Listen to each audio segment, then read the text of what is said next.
오늘 말씀은 에스겔서 3장 12절부터 15절까지의 말씀입니다. 때에 주의 영이 나를 들어 올리시는데 내가 내 뒤에서 크게 울리는 소리를 들으니 찬송할지어다 여호와의 영광이 그의 젖으로부터 나오는도다 하니 이는 생물들의 날개가 서로 부딪히는 소리와 생물 곁에 바퀴 소리라 크게 울리는 소리더라. 주의 영이 나를 들어 올려 데리고 가시는데 내가 근심하고 분한 마음으로 가니 여호와의 권능이 힘있게 나를 감동시키더라. 이에 내가 데라빗에 이르러 그 사로잡힌 백성 곧 그발 강가에 거주하는 자들에게 나아가 그 중에서 두려워 떨며 7일을 지내니라. 아멘. 유명한 작가이자 목회자인 워렌 위어스비는 다른 사람을 보면 방해가 될 것이고 자신을 바라보면 낙담하게 될 것이다. 그러나 그리스도를 바라보면 기쁨이 있을 것이다 라고 하였습니다. 이 말처럼 우리는 주님만을 바라보며 그 기쁨 가운데 있는 사람들인 것이죠. 그래서 주님을 기쁨으로 여기며 주님만을 바라보는 성도 여러분을 예수님의 이름으로 축복합니다. 하나님께서는 에스겔에게 사로잡힌 내 민족에게 가서 듣든지 아니 듣든지 하나님의 말씀만을 전하라 라고 하십니다. 이는 하나님의 말씀의 바른 선포가 얼마나 중요한지를 우리에게 알려주고 있는 것이죠. 그래서 주님은 패역한 이스라엘에게 가서 듣든지 아니 듣든지 전하라 라고 하십니다. 악하고 고집스러운 동족에게 가는 일이 에스겔에게는 매우 부담스럽고 힘든 일이었을 겁니다. 그러나 하나님은 그가 사명을 잘 감당하도록 말씀으로 채우셨으며 그의 이마를 화석보다 굳은 금강석까지 그의 얼굴을 굳게 하셨습니다. 그리고 주의 말씀이 이러하시다 하라라고 하시죠. 이런 에스겔이 전해야 될 말씀이 절대적인 하나님의 말씀이기에 말씀의 바른 선포가 어떤 것보다 중요하다라는 사실을 말씀하고 있는 겁니다. 그리고 본문은 이제 하나님께서 에스겔을 감동시키시는 내용이에요. 주 여호와의 말씀이 이러하시다라고 하신 후에 주의 영이 에스겔을 들어 올리십니다. 성령께서 에스겔의 몸을 들어 올리신 거죠. 몸은 들려졌고 뒤에서는 크게 울리는 소리가 들려옵니다. 찬송할지어다 여호와의 영광이 그의 처소로부터 나오는도다. 형언할 수 없는 놀라운 일이 일어난 거예요. 상상하지 못할 일이 일어났습니다. 누구도 믿지 못할 일이 일어난 거죠. 몸이 들어 올려졌다라는 거예요. 그런데 이 놀라운 역사의 현장에서 에스겔의 마음에 근심하고 분노하는 마음이 생겼다라는 겁니다. 주체할 수 없는 분노가 일어나고 있는 거예요. 괴로움이 온몸을 감싸고 있었습니다. 매우 심각한 변화가 일어나고 있는 거죠. 그런 에스겔을 하나님이 힘있게 감동시키셨다라고 말씀해요. 이를 통해서 말씀하시는 바는 무엇일까요? 사람들은요, 분노의 감정을 다스리는 데 익숙하지 않습니다. 그래서 분노의 감정을 조절하지 못한 채 쏟아내게 되죠. 우리나라 사람들이 잘 쓰는 말 중에 저 사람 참 착한데 욱해라는 말을 해요. 사람이 안 그런 줄 알았는데 욱해. 평상시에는 순한 사람인데 욱해라는 말을 우리는 자주 합니다. 욱한다라는 말이 뭡니까? 감정을 다스리지 못하고 쉽게 분노한다는 것이죠. 그 분노의 감정을 쏟아놓는다는 거예요. 그런데 이런 감정은 우리나라만이 아니라 사실은 세계 곳곳에 있는 많은 사람들이 이런 분노를 조절하지 못하는 모습을 갖고 있어요. 언어와 문화와 지식과 사회적인 모든 것들이 다름에도 불구하고 많은 사람들이요, 이 분노의 감정을 통제하지 못함으로 인하여 위기를 맞는 경우들을 보게 됩니다. 분노로 인해 이성이 상실된 채 행동하는 모습들을 보게 되죠. 화가 치밀어오고 분노의 게이지가 상승하면 이성이 마비된 채 감정대로 행하게 되는 거예요. 창세기 4장에 보면 가인이 나옵니다. 그는 아담의 첫 아들로서 농사에 남다른 재능이 있었던 사람이죠. 자부심도 컸고 하나님을 기쁘시게 할 수 있다라는 자신감도 있었어요. 그럼 그가 땅의 소산을 거두어서 하나님께 드리게 되었는데 그가 기대했던 바와 다른 결과를 낳게 된 겁니다. 하나님이 그의 재물을 거부하신 것이죠. 이 일은 그에게 매우 충격적이었습니다. 당연히 하나님이 받으실 거라고 믿었고 그것을 너무나 당연시하고 있었는데 하나님이 거부하신 거예요. 반면 동생 아벨의 제사는 하나님이 기쁘시게 받으신 겁니다. 이를 본 가인의 마음은 분노로 가득하게 돼요. 분노할 수 없는, 분노하는 그 감정을 주체하지 못하게 됩니다. 당연히 자기의 제사를 하나님이 받으실 거라고 생각했는데 하나님이 그것을 거부하시는 순간 이 분노의 감정을 조절하지 못한 채, 억제하지 못한 채 분노로 가득하게 되죠. 이런 가인을 향하여 하나님은 어찌하여 화를 내며 고개를 떨구고 있느냐라고 하시면서 죄가 문 앞에 엎드려 있으니 죄가 너를 원하지만 잘 다스려라 라고 말씀하세요. 너는 죄를 다스리라 라고 하시죠. 하지만 가인은 분노를 다스리고 감정을 다스리고 죄를 다스리라는 이 하나님의 말씀대로 행하지 못합니다. 분노의 감정을 다스리지 못한 채 아벨을 계획적으로 들에 불러 죽이게 되죠. 이처럼 사람들은요, 분노의 감정을 제대로 다스리지 못함으로 인하여 분노의 제물이 되고 노예가 되고 분노에 끌려다니는 모습들을 보게 돼요. 이 점에서 에스겔도 분노에 사로잡혀 있다라는 사실을 우리가 보게 됩니다. 그런데 특이하게 그의 분노가 어떤 인간적인 충돌이나 관계 속에서 일어난 것이 아니라 성령이 들어 올리시는 가운데 일어났다라는 거예요. 여기서 근심하고 분하다라는 표현은 폭발 일보 직전의 다이나마이트와 같은 상태를 이야기합니다. 폭발 일보 직전에 화산과 같은 상태를 얘기하는 것이죠. 언제 터질지 모르는 상태 가운데 있었다라는 거예요. 이는 에스겔이 분노로 가득 차 있었다라는 사실을 알려주고 있는 겁니다. 왜 에스겔은 근심하고 분한 마음을 가지고 있을까요? 에스겔의 근심하고 분한 이 마음이 도대체 뭘까요? 이에 대하여 사람들은 두 가지를 얘기합니다. 첫째는 하나님에 대한 분노다라고 말하는 사람들이 있어요. 이는 하나님이 에스겔에게 엄청난 일을 맡기신 것에 대하여 에스겔이 분노하고 있다라고 말하는 겁니다. 에스겔이 사로잡힌 민족 동족에게 가기를 원하지 않는데 하나님이 그를 들어 올려 보내시려고 하니까 에스겔이 하나님에 대하여 분노했다라는 거예요. 둘째는 죄악으로 가득한 이스라엘에 대한 분노다라고 해석합니다. 에스겔의 분노는 그의 현실에 대한 분노가 아니라 이스라엘 백성의 죄악에 대한 분노라는 것이죠. 그것은 이스라엘에 대해 분노하시는 그 하나님의 마음을 에스겔이 공감하게 되었다라는 거예요. 이는 그가 하나님의 마음과 같은 감정을 느끼게 되었다라는 겁니다. 그러니까 이 중에서 에스겔의 분노가 하나님에 대한 분노냐 아니면 이스라엘에 대한 분노냐라고 할 때에 하나님이 아닌 이스라엘에 대한 분노다라고 우리는 받아들일 수밖에 없어요. 그는 하나님의 부르심에 대한 인간적 감정을 드러내고 있는 게 아니에요. 이스라엘의 패역함에 대한 분노를 느끼고 있는 겁니다. 왜 그렇습니까? 성령께서 그를 들어 올리심을 통하여서 그가 하나님의 마음을 조금이나마 공감할 수 있게 되었기 때문이에요. 불의한 이스라엘 백성에 대한 분노를 가질 수 있게 되었기 때문인 겁니다. 여지까지 그는 어떤 사람이에요? 그런 것에 대하여 분노하지 않는 사람이었어요. 그런데 성령께서 그를 들어 올리시자 그는 하나님의 마음을 공감하게 된 거죠. 이스라엘에 대한 분노를 하게 된 거예요. 성령의 역사는 에스겔에게 바로 볼 수 있는 마음을 주셨기 때문이에요. 에스겔은 제사장이었으며 그들과 함께 했던 사람입니다. 무려 5년간을 사로잡힌 자들과 함께 생활을 했죠.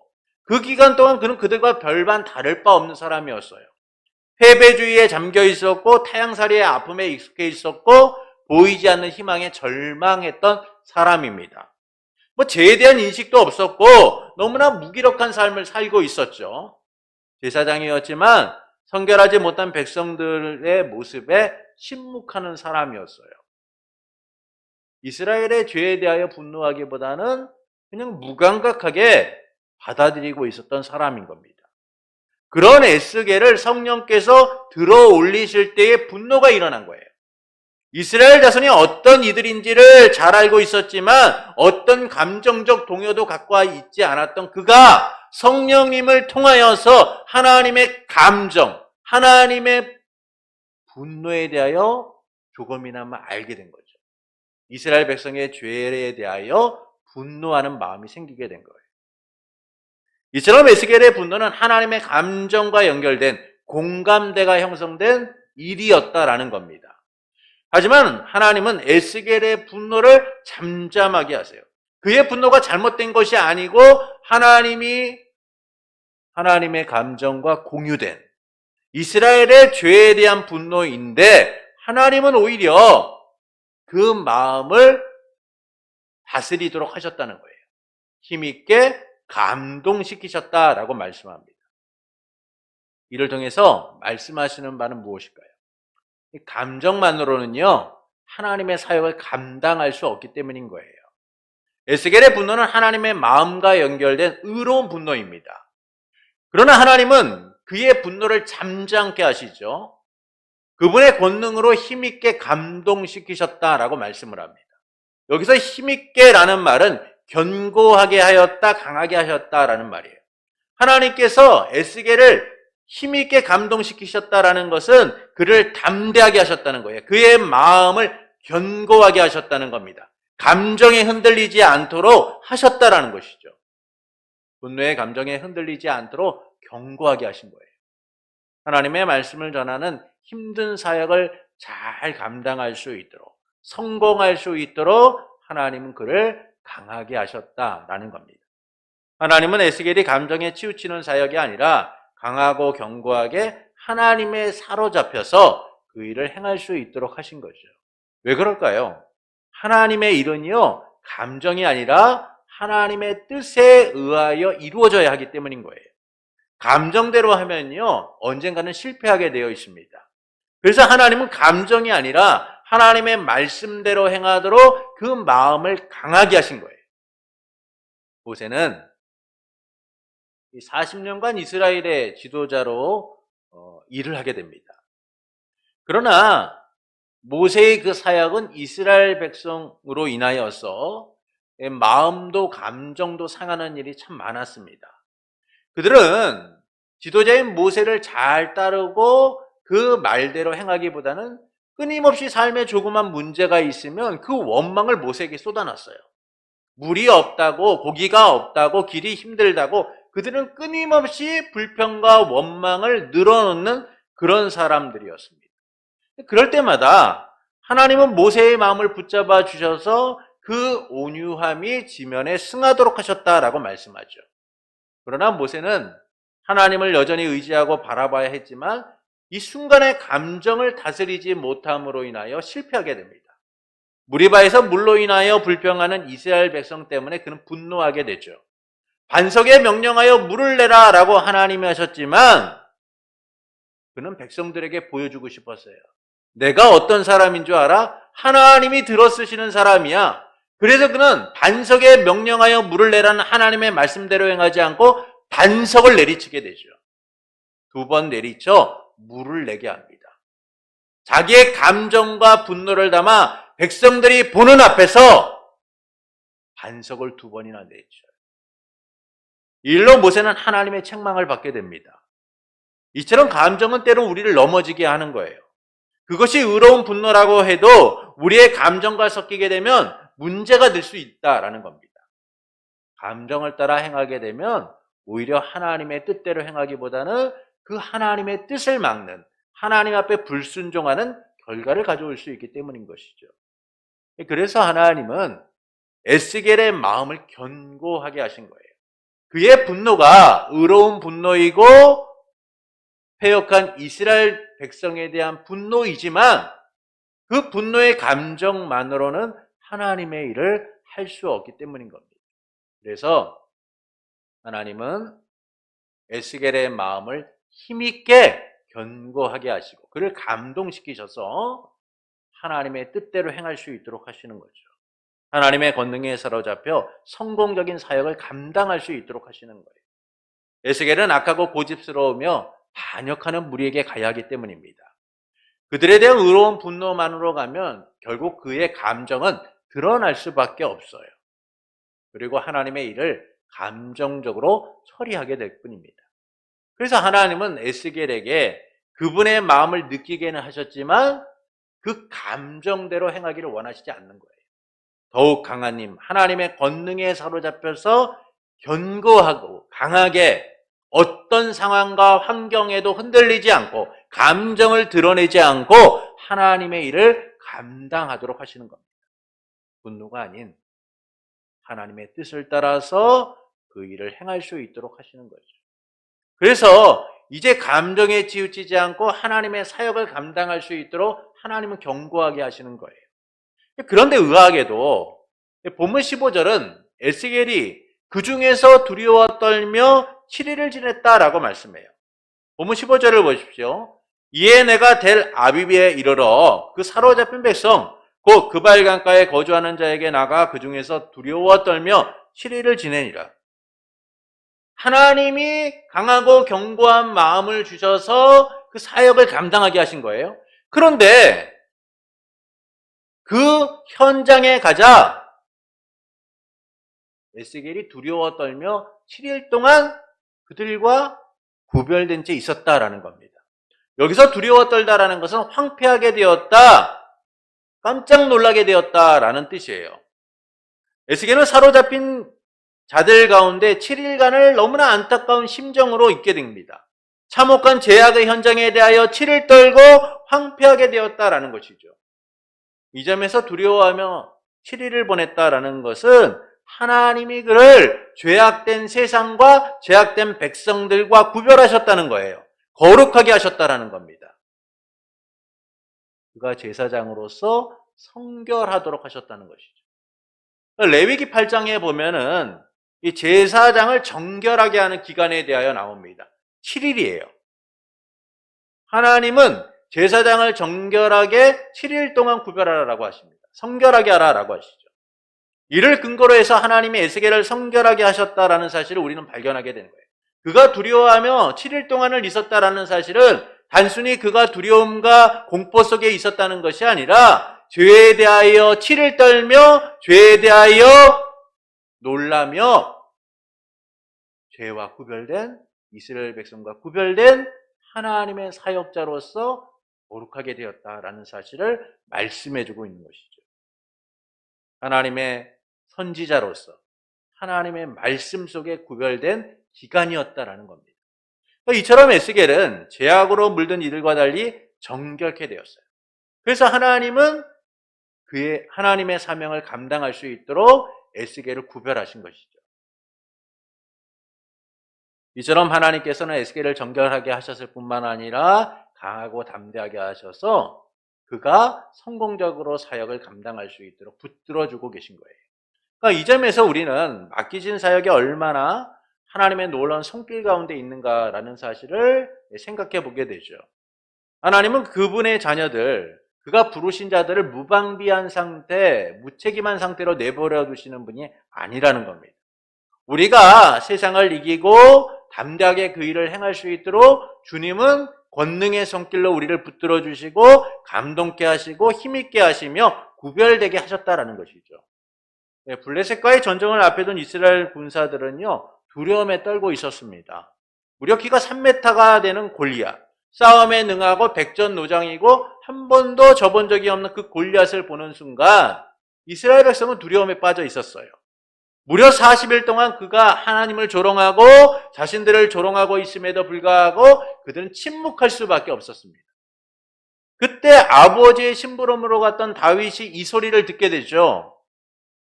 모두가 말렸음에도 불구하고, 모두가 그를 조롱함에도 불구하고, 모두가 그를 나서지 말라고 함에도 불구하고 그는 견딜 수가 없었어요. 그래서 하나님의 이름으로 하나님의 백성이 멸시당하는 것을 볼 수 없다며 나가게 됩니다. 그래서 그는 오직 물맷돌만 들고 나아가죠. 무장된 것도 없었어요. 특별한 무기도 없었어요. 오직 하나님만을 의지하고 물맷돌만을 가지고 나갑니다. 만군의 여호와의 이름으로 나아가죠. 다윗이 물맷돌을 골리앗의 이마에 맞히는 순간 골리앗은 쓰러지고 죽임을 당하게 돼요. 이에 대하여 사무엘상 17장 50절은 이렇게 말씀합니다. 다윗이 같이 물매와 돌로 블레셋 사람을 이기고 그를 쳐 죽였으나 자기 손에는 칼이 없었더라라고 말해요. 여기서 이기고라는 말이요, 본문에 있는 힘있게라는 단어와 동일한 뜻인 거예요. 하나님이 다윗을 힘있게 하셔서 골리앗을 이기게 하셨다는 거예요. 이처럼 우리는 하나님의 권능의 손길 가운데 있는 거예요. 그래서 하나님께서는 우리가 세상을 힘있게 살아갈 수 있도록, 세상을 이길 수 있도록 만드시는 겁니다. 우리를 견고하게 하셔서 그 사역을 감당하도록 하시는 거죠. 이것은 오직 은혜로 우리에게 주신 거예요. 이 은혜를 주시기 위하여 우리 주 예수 그리스도께서 이 땅 가운데 오신 겁니다. 사단의 권세 아래 죽을 수밖에 없는 우리를 살리고자 예수님께서는 이 땅에 오셔서 십자가에서 물과 피를 다 쏟으심으로 사단의 머리를 깨고 승리를 선언하신 거예요. 그분의 보혈로 우리를 정결케 하신 겁니다. 그래서 사단의 권세가 아닌 주님의 권세 아래 살아가도록 하신 거죠.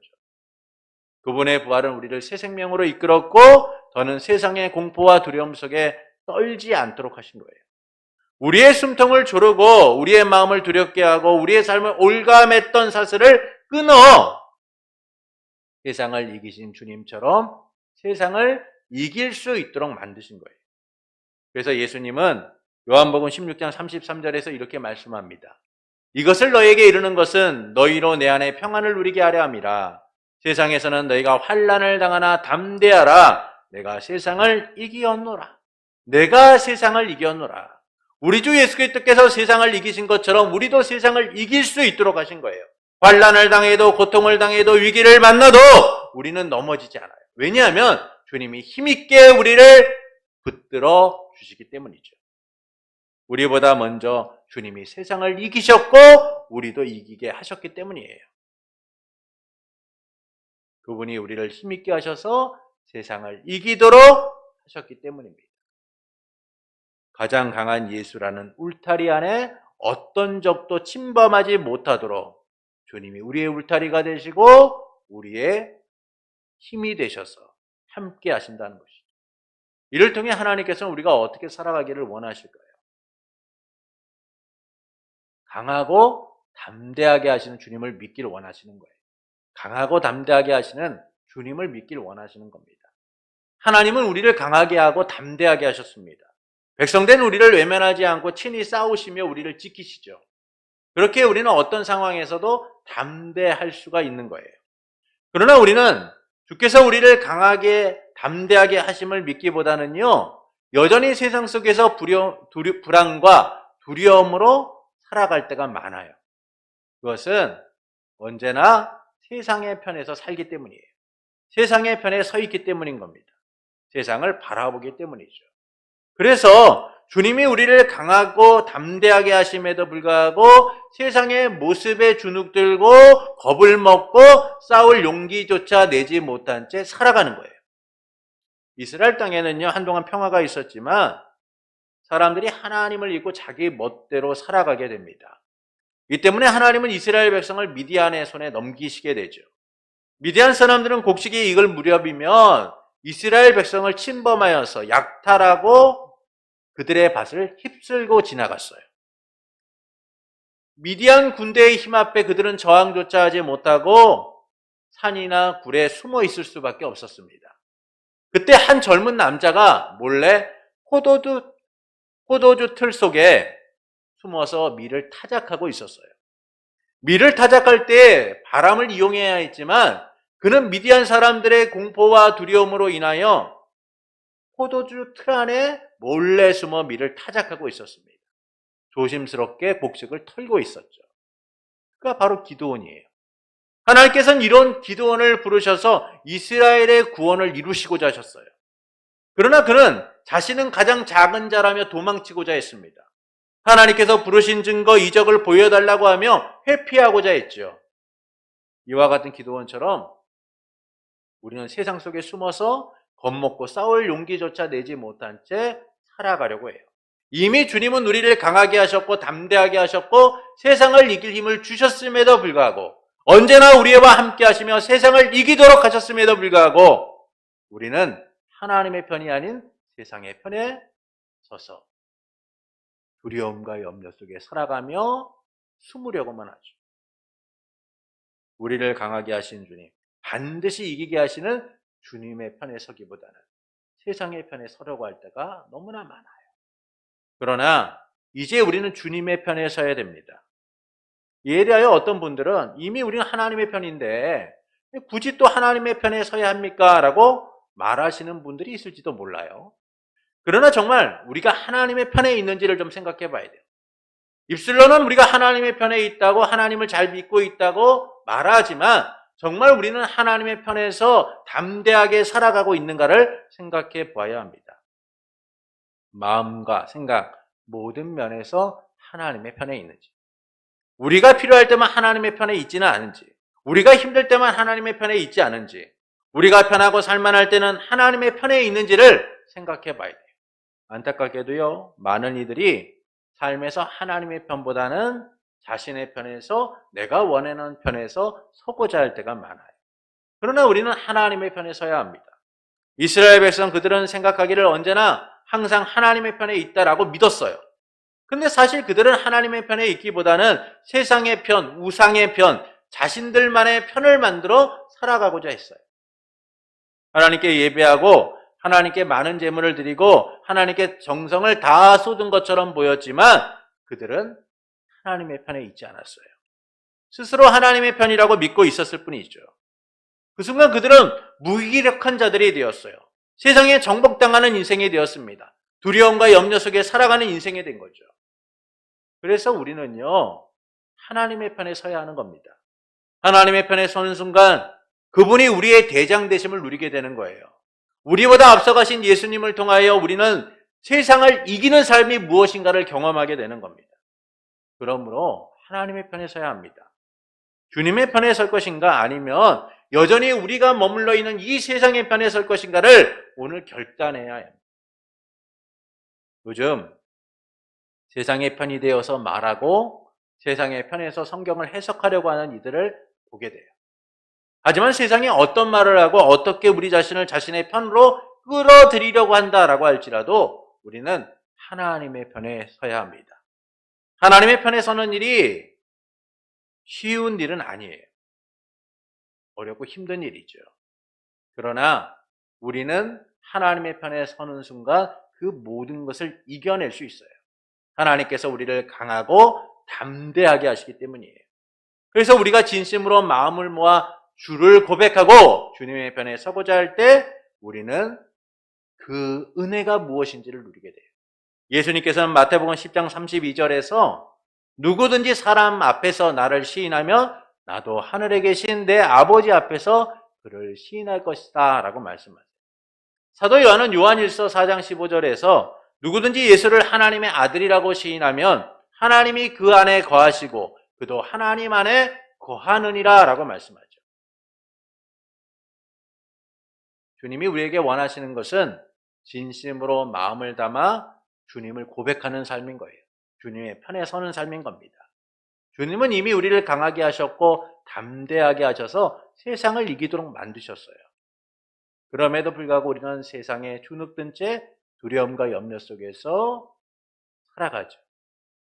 그러나 이제 주님의 편에 서야 됩니다. 주님의 뜻을 따라 살아갈 수 있는 이들이 돼야 돼요. 그러므로 우리를 견고하게 하시는 하나님의 편에서 세상을 이기는 성도가 되는 것은 어떨까요? 하나님의 능력만이 세상을 이길 수 있음을 믿고 우리를 강하고 담대하게 하신 주님의 편에 서는 것은 어떨까요? 사랑하는 성도 여러분, 에스겔은 성령의 들어올리심을 통해서 마음에 근심하고 분노하게 됩니다. 이는 이스라엘의 죄악을 보시는 하나님의 마음과 하나 된 의로운 분노였고 안타까움이었죠. 그래서 하나님은 그를 힘있게 감동시키세요. 이는 감정만으로는 하나님의 사역을 감당할 수 없기 때문인 겁니다. 하나님께서는 에스겔을 그 분노 가운데 사로잡힌 자가 아니라 하나님의 사역을 온전히 감당할 수 있도록 담대하고 견고하게 하신 거예요. 하나님의 일을 완수할 수 있도록 하신 겁니다. 그런데 에스겔이 사로잡힌 동족에게 나가 두려워 떨며 7일을 지내게 되죠. 여기서 두려워 떨며 7일을 지낸다는 것은 하나님이 그를 성결케 하셨다라는 의미예요. 이처럼 하나님은 에스겔을 성결케 하셨을 뿐만 아니라 담대하게 하셔서 감정에 치우치는 것이 아니라 하나님의 말씀대로 뜻대로 성공적인 사역을 감당하게 하셨다는 겁니다. 이를 통해 하나님께서는 우리가 어떻게 살아가기를 원하실까요? 강하고 담대하게 하시는 주님을 믿기를 원하시는 거예요. 그러나 우리는 주께서 우리를 강하고 담대하게 하셨다는 사실을 믿기보다는 불안과 두려움 속에서 살아갈 때가 많죠. 언제나 세상의 편에 서기 때문이에요. 그래서 우리는 하나님의 편에 서는 자가 되어야 됩니다. 세상의 유혹이나 두려움이나 문제가 아니라 우리를 강하게 하고 담대하게 하신 주님을 바라보며 그분의 편에 서야 돼요. 그때 우리는 모든 것을 이기게 될 것이고 주님의 능하신 손길 가운데 거하게 될 겁니다. 물맷돌에 골리앗이 쓰러졌던 것처럼 우리는 세상이 굴복되고 세상이 정복되는 놀라운 현실을 경험하게 될 거예요. 예수님이 세상을 이기신 것처럼 우리도 이기게 하셨으니까요. 그러므로 우리를 견고하게 하시는 하나님의 편에서 세상을 이기는 성도가 되는 것은 어떨까요? 하나님의 능력만이 세상을 이길 수 있음을 믿고 주님의 편에서는 성도가 되시는 것은 어떨까요? 그때 우리 주 예수 그리스도께서 세상을 이기신 것처럼 우리는 담대하게 세상을 이기게 될 겁니다. 주님의 편에서는 삶이 주는 참 기쁨과 능력을 경험하게 될 거예요. 그러므로 우리를 강하고 담대하게 하실 주님을 믿고 그분의 편에 서기를 원하는 성도 여러분에게 언제나 우리와 함께 하시며 우리의 편이 되시는 삼위일체 하나님으로 인하여 날마다 세상을 이기는 기쁨으로 충만하기를 예수님의 이름으로 축원합니다.